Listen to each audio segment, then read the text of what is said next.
За тэгэхээр одоо энэ тулгуур эдийн өрөвсөл гэж чухам юу хэлээд байна вэ, тийм ээ? Тэгэхээр жирийн одоо ард иргэдэд хамгийн гол нь бид нар эрүүл мэндийн боловсрол олох нь чухал учраас шүдний эмч нар бол сайн мэдж байгаа ах л та, тийм. Цорл гэхээр бол бид нар мэдж байна, тийм. Тулгуур эд гэхээр алийг хэлж байна.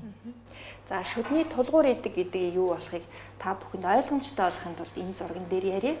Тэгэхээр шүдний тулгуур эдэг гэдэг маань бол бидний нүүр амны үйл ажиллагааг явуулдаг чухал эрхтний нэг байдаг. Тэгэхээр шүдийн маань тойрж идэг зөөлөн холбоо сэдвүүд байдаг. Түүнээс гадна бидний мэдж байгаа буйл тэгээд эрүүний болон хоншорын түүшийн яс байдаг.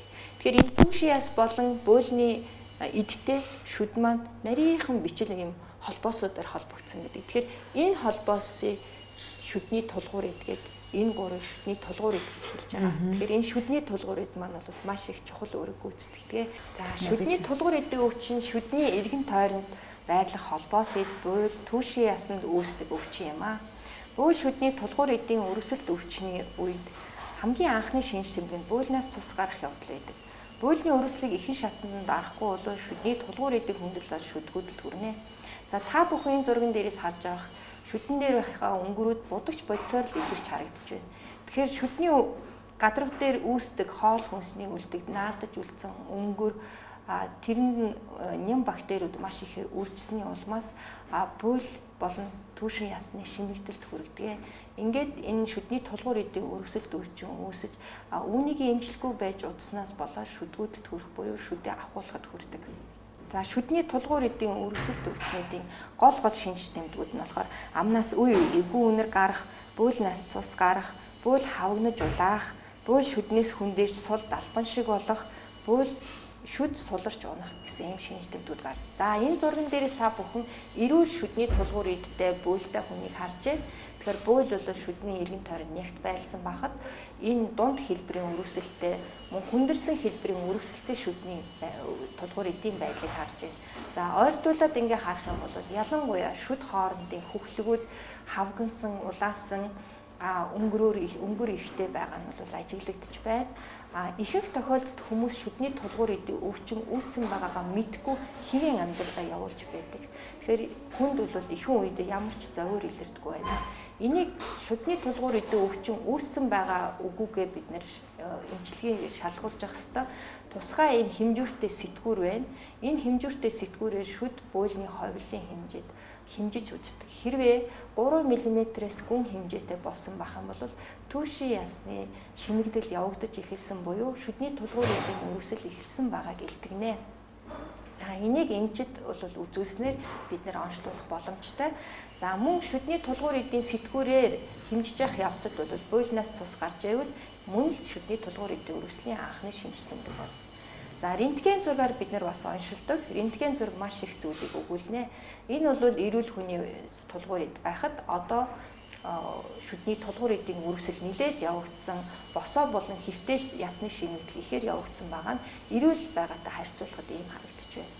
За энэ зурган дээрээс бид нэр шүд хоорондын зайд бол шүдний чулуу үүссэн байгаа. Энэ нь бол цагаан сүүдрээр харагддаг. Хэрвээ та шүдний тулгуур эдийн өрөвсөлт өвчин болон бусад өвчин туснаа өвчнөд байгаагаа мэдэх юм бол эмчилгээг бол яаралтай эхлэх хэрэгтэй. За шүдний тулгуур эдийн өрөвсөлттэй хүмүүс зөвхөн нүүр амны өвчин биш гэдгийг бол та бүхэн энэ зургаас харах бах. Шүдний тулгуур эдийн өрөвсөлттэй хүн бол амандах бактери тэр өнгөрт байгаа нянгуудаараа байнга амьсгалж идэг. Ингээд байнга амьсгалснараа бол тэр нянгуудын бол их олон төрлийн хорт бодисод буюу токсинууд ялгарч энэ шүдний өнгөрт байгаа энэ нянгууд чинь идэвхтэй байгаа нь харагдаж байна. За ингээд байнга шүдний өнгөрт байгаа үрдсэн байгаа нянгуудаараа амьсгалсны улмаас та уушгины эдээ бол гэмтэх цаашид бол уушгинд өөрчлөлт орох тийм эрсдэл ихтэй байдаг. Энд бол уушгины хатгалгаа, бронхит, уушгины эмфизем, уушгины архаг амьсгалын замын архаг өвчнүүдээр өвдөх эрсдэл нэмэгдэнэ. Хэрв та тамхи татдаг, эсвэл дархлаас султай, эсвэл амьсгалын замын өвчнөд байх юм бол энэ эрсдэл бүр илүү их нэмэгдэнэ. За ийм шүдний эмчдэр очиж бид шүднийхээ амныхаа эрүүл ахыг хэрхэн сахих, яаж эмчлүүлэх, цаашид яаж урьдчилан сэргийлэх, хүндрэлээс яаж урьдчилан сэргийлэхээ бол авч зөвлөгөө авснаар та өөрийгөө энэ амьсгалын замын өвчнөд өвдөх эрсдлээс бас бууруулж болно. За зарим судалгаагаар болохоор өрсөлдөг хүний аманд болохоор нянгууд цусны сунц байнга орж энэ хоолой амны эсгийн цусны судсандаас холестерин үүсгэж цусны нарийсэл үүснээр тархинд ч цус харах бас аюултай гэдгийг бол тогтоосон байна.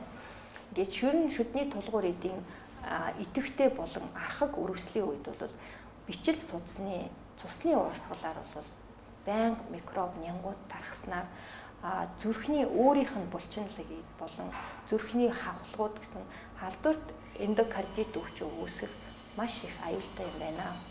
Тийм учраас та шүдний тулгуур эдийн үргэлжлэлтэйг илрүүлсэн болох юм бол байнга шүдний эмчэд хандаж 3 сар, 6 сар, 1 сарын тутам бол эрүүл ахуйгаа хянууд шүдний тулгуур эдийнхаа байдлыг эмчлүүлснээр бол урьдчилан сэргийлэх боломжтой.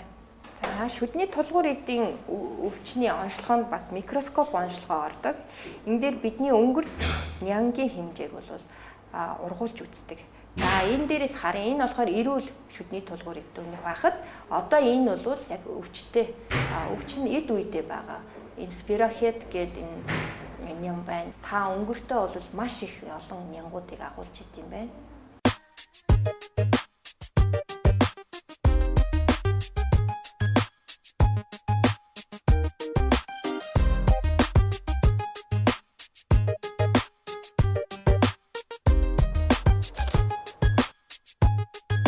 За шүдний тулгуур эдийн хамгийн гол онцлогооны багж бол ийм зориултын сэтгүүр байгаа. Түрүү хэлсэнтэй.